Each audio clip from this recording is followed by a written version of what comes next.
Pagka nagkaroon ng problema yung ating wire sa ilalim, so yung mga wire natin nababanat yan. So tatalupan pag sobrang bagting, tapos napapalitan yan. Pag nasunog yan sa ilalim, magme-melt na yan hanggang sa hindi na natin mahugot o hindi natin mapalitan sa mismong PVC niya na andun sa ilalim ng lupa.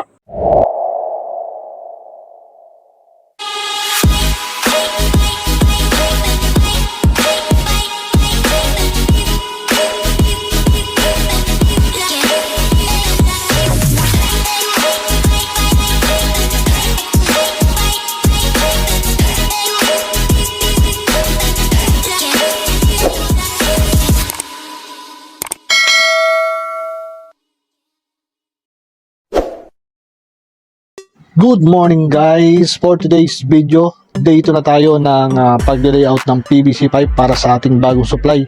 Dito sa ilaw na nagka-problema dahil nag-short yung mga wiring niya sa ilalim. So kailangan kong matapos ngayong umaga itong pag-layout na ito bago pa ako abutan ng pagbubukas ng mga shutter. So yan guys, umpisahan na natin ang paghuhukay.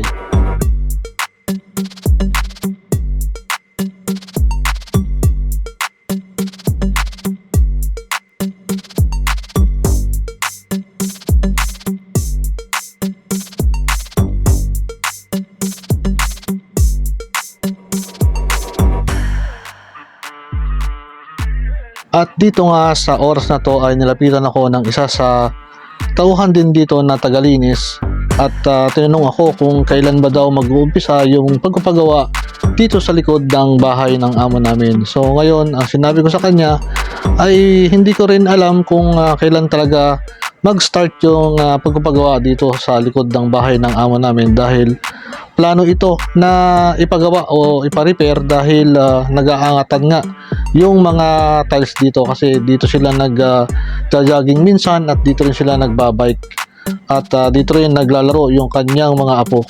Bala kasi nila itong ipagawa dahil nag-aangatan na yung mga tiles dito dahil sa mga ugat ng puno. So mayroon na itong drawing o plano para sa design ng kanilang backyard.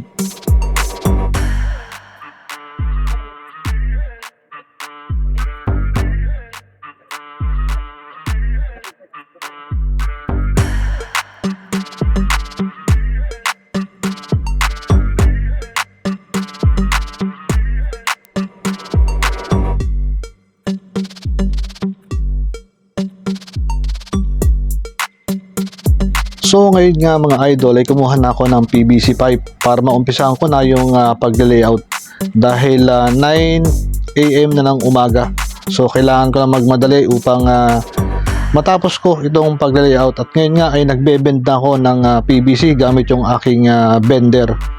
At ngayon nga ay magle-layout na ako ng PVC at duduksungan ko na yung PVC na unang na-layout ko kahapon.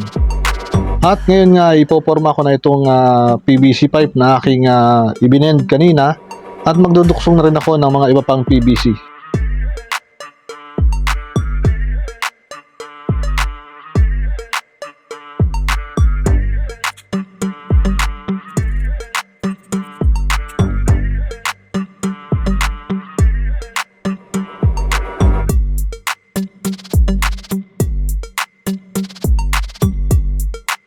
So ngayon nga guys ay tatakpan ko muna ng electrical tape itong dulo ng elbow dahil ito ay nakatutok sa taas, so may tendency na pasukan ito ng buhangin at ng tubig.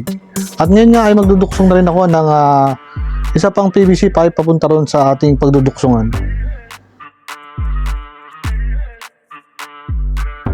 Sa pagduduksong ng ganitong PVC ay kailangan natin ng solvent at ng coupling. Sa paglalagay nga ng solvent ay kailangan pulido yung paglalagay para hindi mapasukan ng tubig. Dito sa ating pagduduksong kailangan talaga na lagyan natin ng maraming solvent yung ating mga PVC pipe para hindi masingitan ng papasukan ng tubig o ng anumang dumi.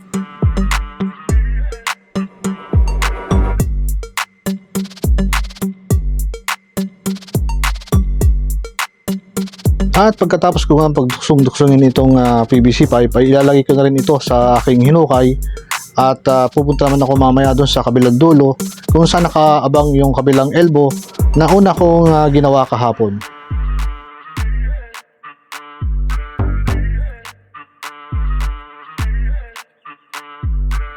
At ngayon nga ay binabawasan ko lang yung medyo mababaw na hukay upang pumantay yung aking PVC pipe na inilalagay.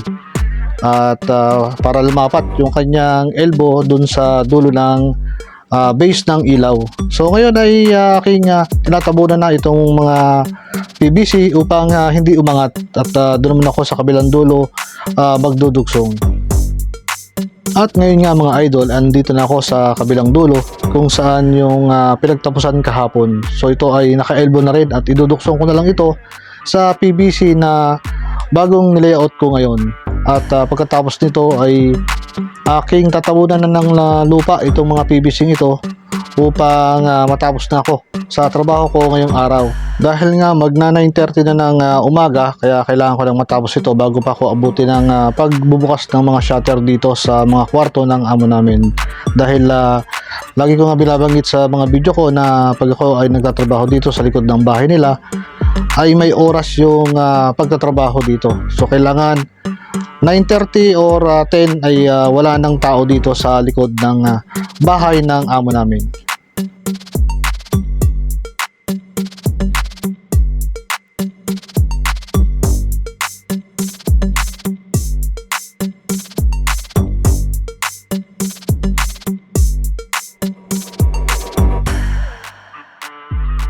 At ito nga guys, update tayo sa aking ginawa ngayong umaga.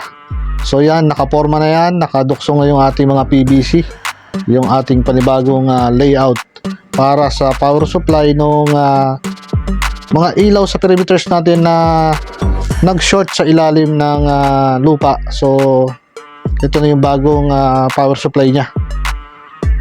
So yan mga idol, at bukas babalikan ko na lang upang mag-grinder dito sa pinaka-base ng ilaw upang maitago natin yung cable na ilalagay dito para hindi siya masyadong expose. So siya yung magpapa-energize dito sa mga ilaw na ito. So yan guys, simula doon sa ilaw na yon ay papunta rito sa itinuro ko kanina. So bali ilang ilaw yung bali 6 na piraso yung mga hindi umiilaw. So ito na yung itsura niya guys pagkatapos kong matabunan ng lupa yung ating nilayout na PVC pipe. Yan, para hindi siya expose. So yan, hindi ko na nabidyohan yung pagtatabon ko ng lupa at hindi na rin ako natulungan ng gardener dito dahil busy din siya sa kanyang trabaho. So yan, bukas yun naman ang ating gagawin. So yan, naparaming ilaw pa ang hindi nag-energize dahil nga sa shorted wire dito sa ilalim ng lupa. So ito yung kabilang ilaw, dito siya looping, ayan, dito sa ilaw na to. So ngayon yung looping dyan, ayan ang nagka-problema. So ayaw namang ipagayat sa akin tong mga tiles na to dahil akala ko nga ay malapit na itong i-repair. So hindi pumayag yung manager namin, kaya ang ginawa ko na lang solusyon ay naghanap na lang ako ng pagkukuhanan ng panibagong power source at dun nga yun, sa dulo na yun. At yan nga, bukas babalikan ko para dito naman sa pag-grinder dito. Yan, pagkakating ng base para hindi masyadong expose yung panibagong wire para sa power supply ng mga ilaw na to. So yan, marami pang ilaw yan na hindi gumagana, pero pag yan ay nalagyan ko na ng panibagong wire ay panigurado mga idol na ito ay masosolve na natin ng tuluyan dahil yung isang linya lang naman ang nagka-problema rito. So yan guys, at tapos naman yung trabaho dito sa araw na to, pero babalikan ko pa bukas kasi kailangan ko pang mag-pulling ng panibagong wire doon sa nilayout ko na pipe. At kailangan ko din i-grinder yung base ng ilaw na lalagyan ko ng cable para hindi siya naka-expose. So yun pa ang pag-isip ako kung paano ko ipapasok dun sa pinaka-ilalim nung ilaw. Ayan. At kaya na, ay nagmamadali na ako dito sa area na to. Yung saan ako nag-layout. So nga, hanggang 9:30 lang dito.